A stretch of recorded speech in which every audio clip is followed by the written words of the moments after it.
Looks like we're live right now. Live and live. It's been a while since we've done a live thing.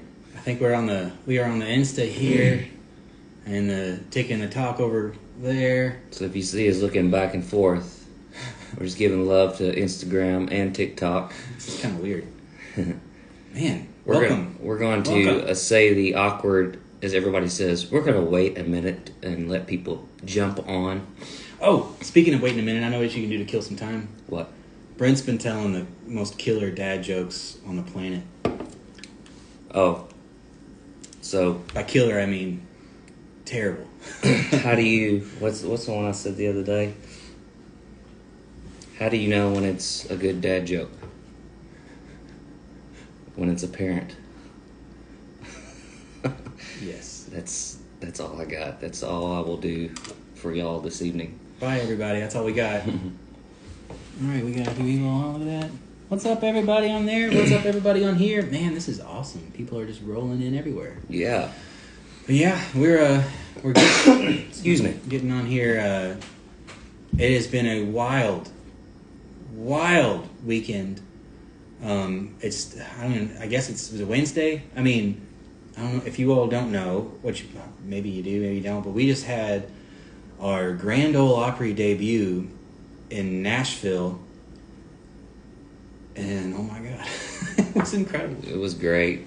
We've had so many people that weren't there ask questions, and people who were there, we did a little after party after the performance, and they were asking a bunch of questions about what was it like backstage, what was going on. So we want to hear questions from y'all, Instagram and TikTok. Thanks, Cody Knives. Yeah, man. Oh, thank you, buddy. See if y'all had any questions. We just kind of wanted to chat about it because it was such a cool moment for us and our family and friends and team here in Nashville. And we just kind of want to elaborate a bit. Any questions out there before we get to rolling? By the way, I like the hand heart thing. Am I doing that right? It's something like that. Oh, man. I got a question. Yeah. Have you recovered yet? No.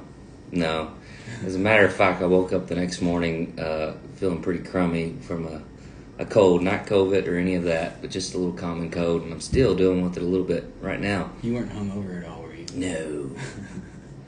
No. Thanks, Big Moose. Thanks, Big Moose. Man, I thank God we had my in-laws in town, and they helped take care of the boys and let us nap a little bit. My wife and I were just absolutely spent. All the adrenaline, everything just absolutely drained. And, might have had too many martinis at the after party after the Opry debut. Mm-hmm. Gosh, it was a night. So many friends, family were there. A lot of tears, a lot of hugs, a lot of beers. Celebration, man. I was trying to remember the hugs. And then we got the bugs. We really did. We were all sick. And my side of the family, everybody, we got some kind of virus that just about killed us, but we're still here. It wasn't COVID. Somebody said they saw us with Sarah Evans in Evansville, Indiana. Yes. That was really fun. I love that show. Yeah, my parents came to that show. I remember that one. In December, man, it was incredible. We, for 3 weeks, we were on the road with her 4 nights a week. It was absolutely incredible. It was really tough being away from our families and the boys. But, man, what a wild time. We've had a very productive end of last year, and good Lord, have we had a great and productive start to this year, 2022. Whatever year it is. We have some questions come in. Uh-oh. Cody Knife says, what was the most surreal pinch-me moment of performing at the Opry? That's an easy one for me. Well, there were hundreds, I feel like, from the moment we walked in the building to when we performed. But as soon as we got off stage, Ricky Skaggs was standing there. Yeah. And he was just going on, and he just loved our performance. And he said something in the world of like, let's do something together sometime. And we were jamming to Ricky on the way over to the Opry. He's one of our heroes, man. He's just amazing. I was actually watching a YouTube video of him today. It was like a 1985 CMA award show, but that was mine. You got one?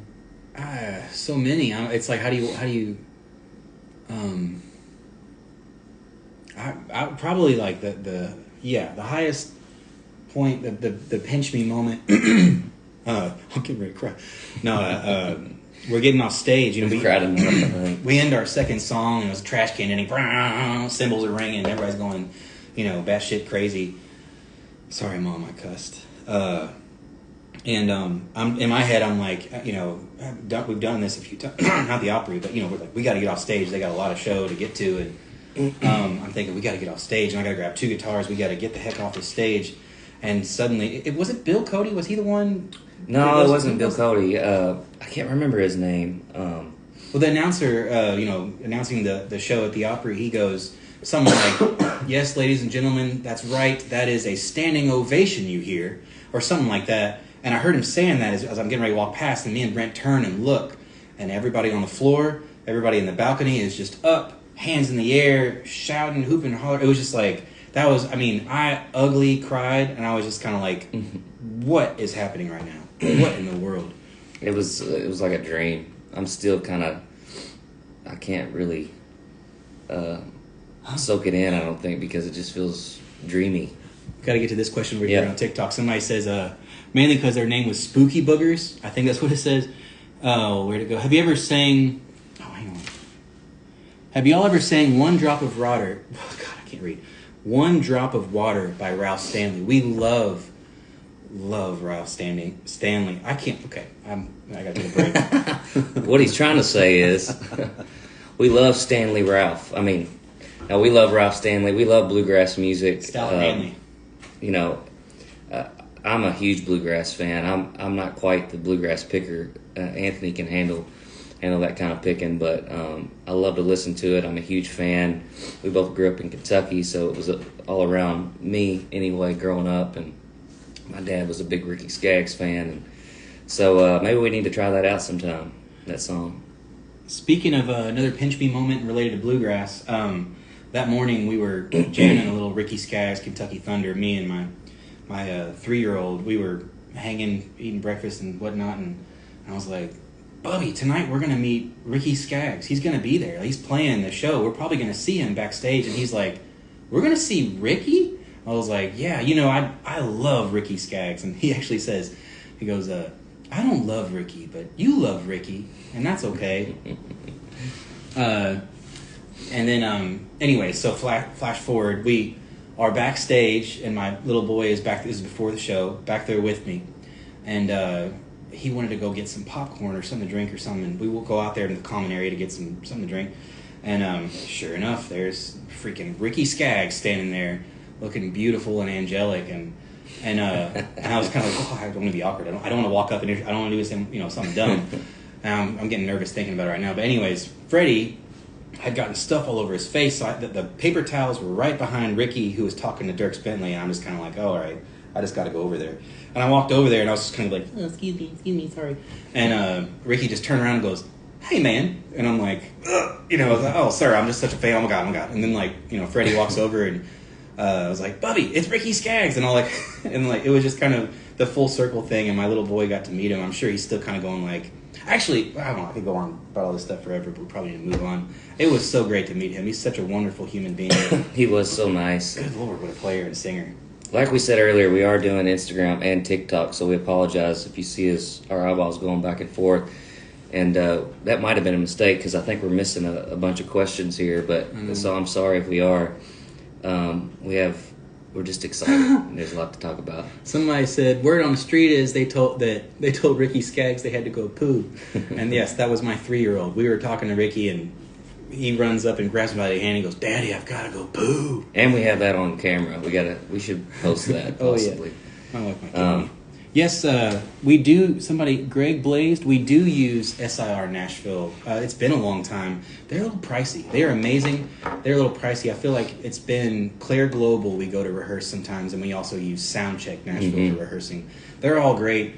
You get in that rehearsal room and it all sounds like crap from the beginning, no matter how good your monitors and stuff are. Where are y'all from? We're from Kentucky, the great bluegrass state. It's very beautiful down there, up there, wherever it is. Oh, cool. I didn't know that, Lee. Ricky was the first act I worked with in radio. Wow. That's awesome. How did Dolly Parton... Okay, Biggins. How did Dolly Parton getting inducted into the Rock and Roll Hall of Fame...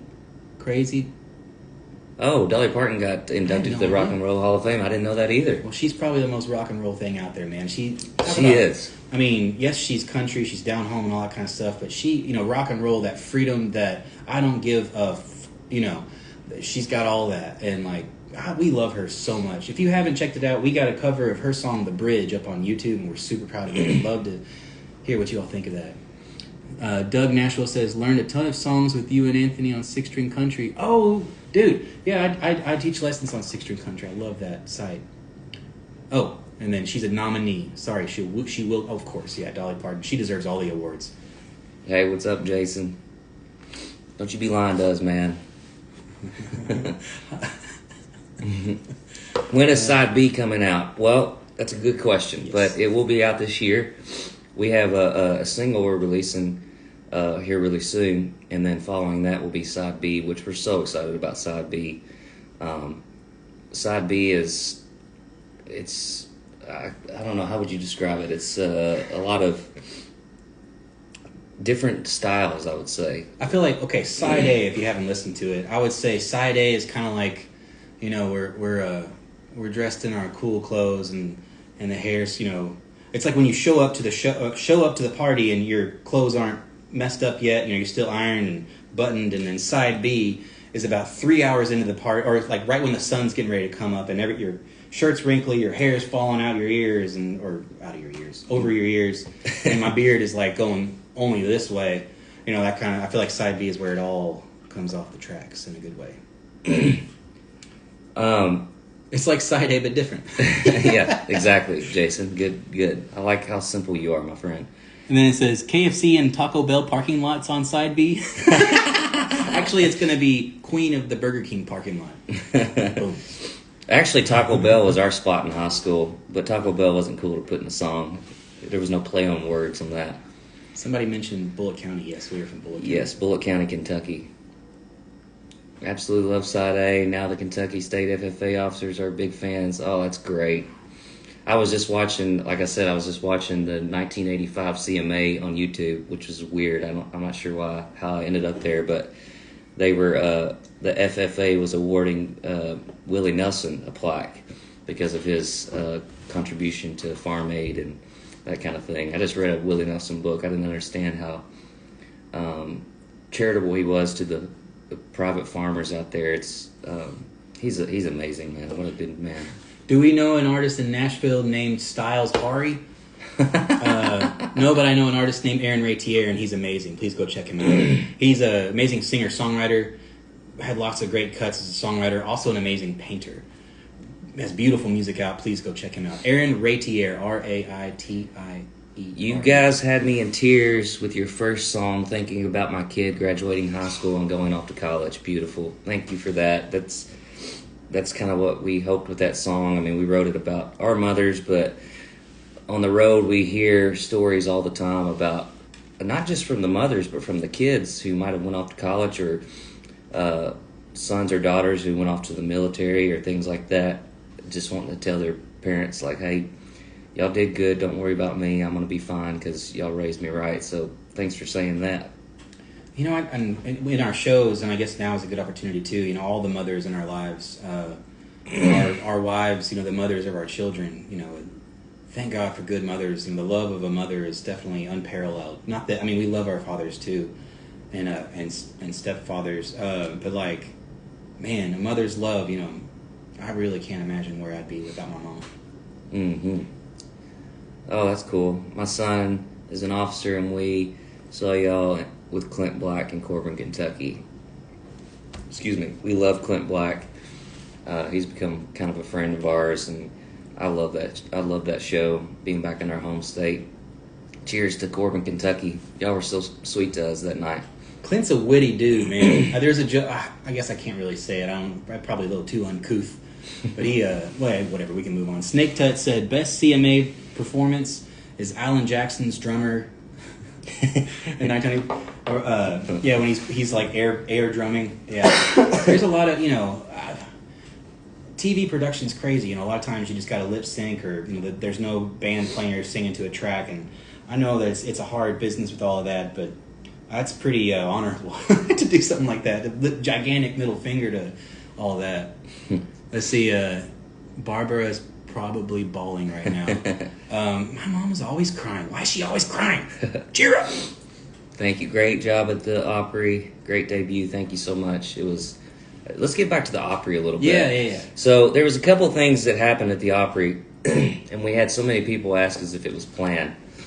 One, right after we finished "Mama, I'll Be Okay," Anthony left his other guitar backstage, and the funny thing about that is, right when we got done with sound check earlier that day, I heard Anthony talking to the stagehand, kind of worried about that, and that guy said, no, man, don't you worry, we're going to have this guitar out there, ready and waiting for you.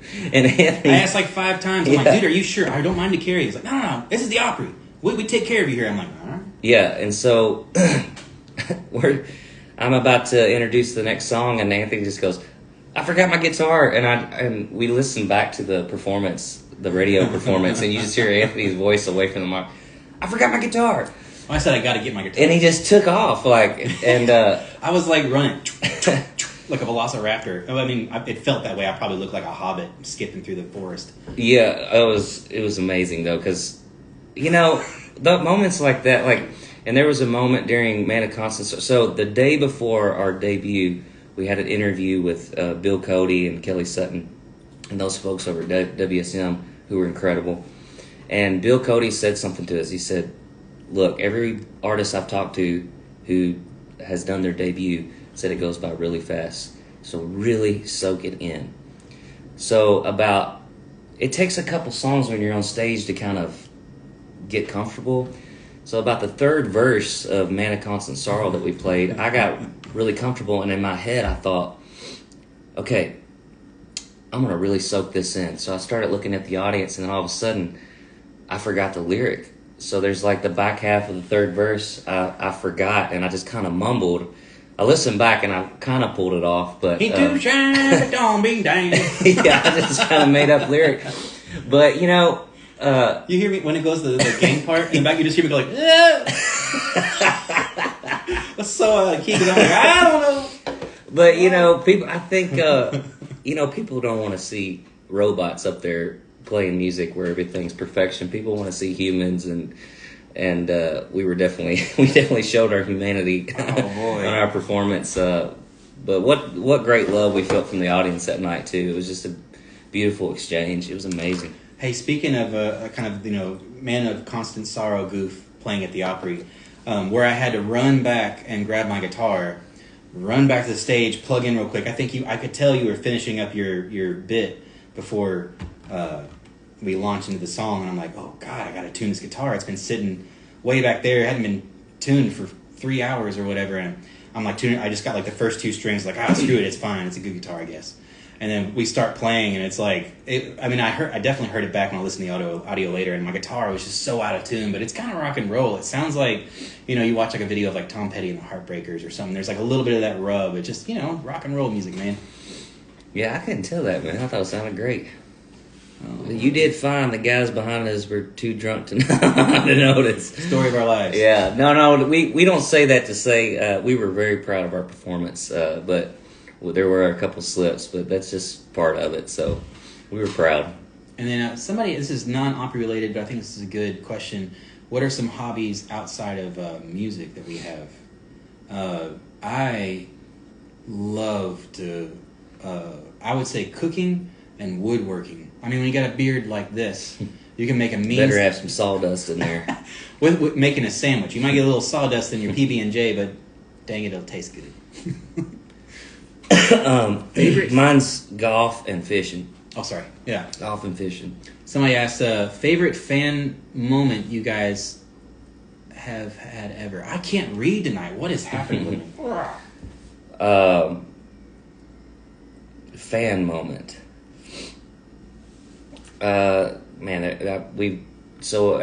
After every show we play, we didn't do it at the Opry, obviously, but we usually go to our merch table and talk to fans. So we get to hear a lot of stories. My favorite fan moments are when fans say how much they related to the songs or it made them feel something. Because we work hard on our songs, and when you hear people say that it moved them in some sort of way, that's why we're out there doing it. It's to hopefully connect in some way. So that's my favorite. Moving on to more questions. So now that you played at the Opry, how does it work for you to return? Is that done by invite or how? Well, we may have some news that we can share later about that. But I guess like really the way it works is they invite you. They determine, after your your debut, they determine like whether or not you blew it or not. And I gotta say, I think we did all right. That standing ovation, I guess, which I still am just cannot believe that happened. I think we did all right. I think they're gonna have us back. Yeah, I think so. We'll be letting y'all know more about that soon. I figured plaster you meant played. Yeah. Autocorrect is God, I want to cuss so bad. Autocorrect sucks. I'm trying to think of some more interesting moments at the Opry. I'll tell you something. I don't know if it's interesting or not, but when they told us we could only play 2 songs, that was what I was most stressed about because there were so many songs I wanted to play, and we were trying to whittle it down to 2. And Man of Constant Sorrow was easy because we just released that last Friday, so the day before we played the Opry, we had just released our version of that, so that was kind of a no-brainer. And but Mama, I'll be okay. I felt like we said earlier, we were on tour with Sarah Evans, and that song was just hitting people in the right way. And all the shows we played with her were in theaters, kind of like the Opry. And so we just thought that song not only would reach the audience, but it also would kind of give respect to the Opry and traditional country music and things like that. That's probably our most traditional country sounding song, and so we wanted to give a little wink to all the people that came before us. Lori's asking, how did you feel meeting Ricky Skaggs? To be totally honest, like I don't freak out in front of celebrities or I haven't met a ton, but like I feel like most of the time I've had a few drinks in me by the time you get face to face with somebody, and I just kind of get awkward, and who cares? We're all people. But like with Ricky, it was I totally like I wish I hadn't made such an ass of myself. Like I was so awkward, and like I totally said the fan thing where it's like, sir, I just got to tell you, I'm sure you hear this a lot, but I'm a fan of everything you do, and I always have been, and I'm just like, but he rolled with it well. He's a very kind person, thank God, and he was really nice to my little boy. He's reaching out to shake his hand. Hey, little buddy. Oh, another Opry tidbit. They gave my little 3-year-old, when we were backstage hanging, there's a lady there that it was so nice. Remember Lemonade? And she's walking around, she's taking care of you. Hey, you need anything? You need anything? You need anything? And, anyway, she saw Freddie, I guess, was getting a little restless, and she went and got him a harmonica that says Grand Ole Opry on it. And he played that thing in the crowd. He plays it at home. We've been jamming. I haven't told you about this. That's awesome, man. We've been sitting at the house, and I'm like, I'll be jamming on guitar, and he's like, no, play like Ricky. Be like, and so we're like, that dead girl, my little, whatever. We just get, and he's over there, it's beautiful. I'm making all kinds of noises now, but that's awesome, man. Another one. The dressing rooms. Yes, we did have the debut dressing room. It's awesome backstage. Let us know about your first time touching the circle. So we were there earlier that day. Real quick, let me explain something real quick. Just a lot of people. The circle is there on the stage of the Opry. It's a piece of the original stage, right? Yeah, from the Ryman. From the Ryman, like where they had all the original Grand Ole Opry shows, and they kept that circle. They cut it out and they superimposed it on the stage of the new Grand Ole Opry stage. All right, sorry. So they were doing a video of us when we first arrived and all that, just kind of getting footage of that. The Opry was, and we walked into the theater, the Opry House, and they were filming us with no audience in the seats. And they gave us the option. They said, you can step in the circle now, or you can wait till your performance. It's up to you. And me and Anthony kind of looked at each other, and we literally did the 1, 2, 3, and we both stepped in the circle. And we were standing there, and I was like, this is amazing, and I was overwhelmed and all that. But then Anthony put his arm around me, and then I put my arm around him. And for some reason, right at that moment, all the history we've had together, all the honky-tonks we've played, all the beating our heads up against the wall over songs, all that came to that moment right there when we were standing there. And I was really crying. I was tearing up. I was like, man, that moment I will never forget. That was probably one of the most impactful moment. And every artist that we know that has played the Opry, they talked about that. And in the back of my mind, I'm going like, really? Is it? I mean, I love the history of the Opry. I think it's a beautiful thing, but is it really like that? Yes, it's really like that. It was overwhelming and emotional and amazing. And speaking of that too, I think the main thing I was thinking about is just being grateful for the people in my life that were always loving and kind and supportive of me. From the very beginning, even before I knew I wanted to do music, they, when I was just a little one, and they were. Anything I was into, they were just like, wow, look at you, that's great. And one of those people in my life was my nanny, which is like, my mom's mom. And I stood in that circle, and it just hit me. I'm like, her love has a big part of my trajectory in life. I feel like a lot of the good, if there's good in me, a lot of it's from her. And I just looked up, and I was just like, I love you, nanny, That's awesome. Yeah. It's, the Opry's more than just a bunch of stars that have played there. I mean, that's definitely a huge part of it, but it's a piece of history, it's a piece of America that's stuck around through ups and downs, and I don't know, to be a small part of that story was incredible. Somebody had asked earlier, when we coming to Oklahoma? Hopefully tomorrow. No. We want to go everywhere. Wherever there's a stage and a microphone, even if it's the kind of place when you walk in and your feet kind of stick to the floor. Like we would love to come play. I'm sure we'll be there this year. We're gonna tour as much as we can this year. That's what we love, That's what it's all about. So we're gonna hit the road as much as we can. I don't know if y'all saw, we're gonna be out with Brothers Osborne late March, which is really cool. We've known those guys for a little bit and looking forward to. We're huge fans of them. Yeah. I think it needs to be called the Beard and No Beard Tour, but I think it's called I can't remember what it's called. I'm Not For Everyone. I'm Not For Everyone Tour. So that's amazing.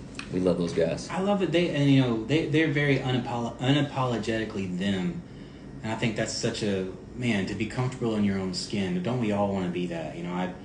I'm working hard every day, most days, to try to be there, and be like, what?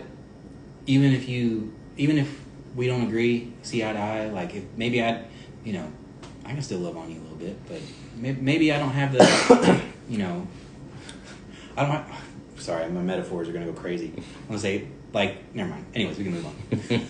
All right, Steelers fan, Tennessee. Don't know if they told you guys the story about Bill Anderson and Minnie Pearl, but every night come leaving time, Bill would say, good night. Oh, I missed it. Where'd it go? Would say, good night, Minnie. I love you. And it continued. Oh, no. Sorry, it went away. Where'd it go? Oh, there it is. And Minnie would say, good night, Bill. I love you. That's great. We talked to Bill Anderson back there. He was real sweet as well. What a legend. What was it? It's something like Minnie would always say, we heard some stories about her. Man, what a fantastic woman. What a fantastic human, period. But she would say, you love on them and they'll love you back. And, I think that's, if we could all be a little more that way, I think we might have a little more peace in our lives, I agree. Did you rehearse with the Opry band? Yes. A little bit. I'm sorry, I feel like I'm talking so much, man. I don't mean to, I'm just excited. It's the... my right ear is burning. It's the Coke Zero. It's got all kinds of caffeine. Definitely not the drugs that I did before we started this. But, what was I going to say? Oh, yeah. So, my stubborn self, we're rehearsing with them, and we have, very little time. All right, guys, we got to... And like I'm like, hey, can we second chorus needs to be more dramatic. We need to think. I don't know what the keys are doing. I'm like picking apart stuff, and Brent's like, oh, we got to move on, dude. I'm like, well, there was a guy with a headset on saying like 5 more minutes, like they're really down to the T. So it's kind of like you get what you need and get off. But I thought they did a great job. But we had I think a 15-minute rehearsal with them before the show. They were also nice. The key player, he was such a sweet guy. He seemed like he's probably the band leader. They were amazing. Everybody. Also, we had a guy that plays drums with us quite often, Graylin Stewart. Yeah. Oh man, great drummer, even better human. Man, having him there, the peace of mind that came with that, he was so solid, and we knew he would be. Of course, he was. It was great. And Graylin had his family there as well. Before we got on stage, I looked at Anthony and said, "Don't let me forget to introduce Graylin," and I totally forgot. But I wish we would have done that for him and his family. But that's all right. He'll play with us again. I will say this too. Another thing that happened backstage is about an hour before we were about to go on, we were doing an interview, and all of a sudden my throat started swelling up, and I started getting a really sore throat.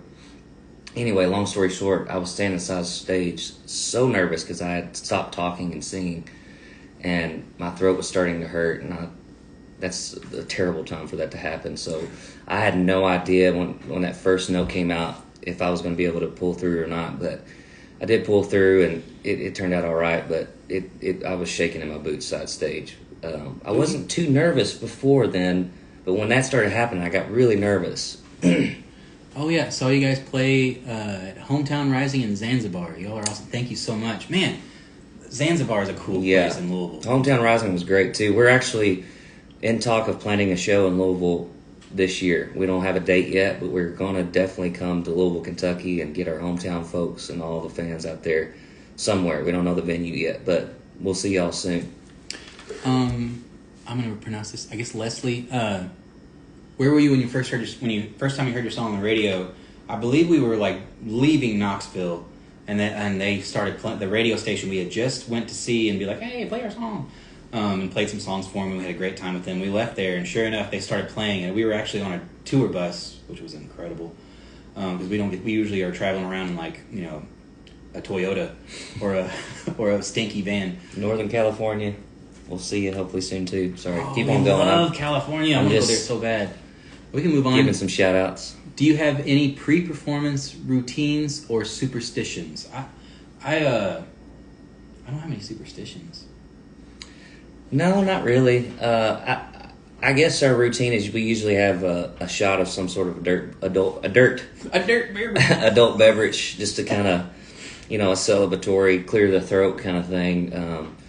And one thing that we've started doing when this started on the Sarah Evans tour is we had this beautiful older gentleman come up to us at the merch table, and he was talking about how we brought the joy to him because his wife had just passed away, and he was saying that she would have loved us, and she was there in spirit and all this. It was a beautiful exchange, and now every time before we go on stage, we say, "Bring the joy." Yeah, he kept saying, "You really brought some joy to this old man," and we were kind of like, well, that's going to be our mission from now on. It's either a cheers, a fist bump, or a pat on the back to each other and say, let's bring the joy. Yeah, but let's see. Love the cover songs. Much energy. Oh, thank you. A lot of times with the cover songs, you want to make sure... Old BC boys. You don't want to put yourself out there that you're just a cover band. Not that cover bands are awesome. Do what you enjoy and what brings joy to people. There are a lot of great songs out there, and we love playing them just as much as we love listening to them, at least the ones that we're able to play and sing. There are some that might not necessarily fit our fingers and our vocal flaps. Let's see. Hang on. Go ahead. I think we're kind of ignoring TikTok a little bit because some people are... I'm trying to get to it. Yeah, we're trying our best. Sorry about that. It flies so fast, and these go by so fast. Internet's... So sorry, Greg. We'll try to keep up with it. Might have been a mistake to go two at a time, but that's all right. Anyway, so we'll probably stay on here for about another minute or so. Hey, Greg, ask your question again. I'm sorry we missed you. We would love to chat. Sorry about that, buddy. Yeah, holler at us, man. What'd you ask? Social media is hard. Yes, somebody said it's so hard. Man, but yeah, Greg, ask us one more time if you don't mind. Sorry to ask you to do that again. Anyway, yeah, Opry was crazy. After the show, we did a little after party at Nashville Palace, and there was about 100 people that were there celebrating with us. TJ, he says, will there be a glorious return to the Bob Inn? Wasn't that in Indiana? Oh, Bob Inn in Indiana. That's the kind of place where you walk into and everybody, the people that turn around and look at you, you hear all the leather go. We played on a barn loft. That was awesome. Incredible. Oh, here we go. Oh, his late brother owned SIR in Palm Springs. He knew all you guys. Oh, okay. That's gotcha. cool. Yeah, I didn't know there was an SIR in Palm Springs. I guess I don't really know a whole lot about all those companies. I know there's a lot of really big ones, and we are so thankful for all those companies and all they do. Yeah. Money well spent, investments in your music, man. Making sure you can bring the music. Big Daddy's in Aaron, Tennessee. Yeah. Oh my gosh. We remember Big Daddy's. We played a lot of different places. That was the one where we were leaving, and the lady was like, "Big Daddy like y'all. Big Daddy gonna have y'all back." And we were like, "Yep, all right." Brothers Osborne tour with Kendall Marvel. Is so happy for y'all. We love Kendall as well. Mm-hmm. He's a good friend of ours, and he's fantastic. So he's a tall dude. He's a good man. First time I met him, he came to see us play. And I'd seen his picture and I always thought he looked super cool. But he was sitting down. I walked over like, "Hey, man, I'm Anthony." He stood up and was like, "Oh, God, please don't hurt me." He's like the most loving dude ever. Yes, we have a website with all of our shows scheduled. WeAreEverette.com, right? That's yes. Our website now. We just changed it, well, not just, a few months ago. And I'm still confused, but it's WeAreEverette.com. All socials, all that stuff. We are Everett. Everett with an extra E on the end. Yeah, and we're always posting on our socials, like he said. A couple more questions, and then we're probably going to hop off here. We'll do this again sometime. And y'all be sure to keep up with us. We got a ton going on this year. We could not be more excited about what's going on, and we appreciate all y'all being there with us, supporting us, and even just hopping on here with us today just to chat.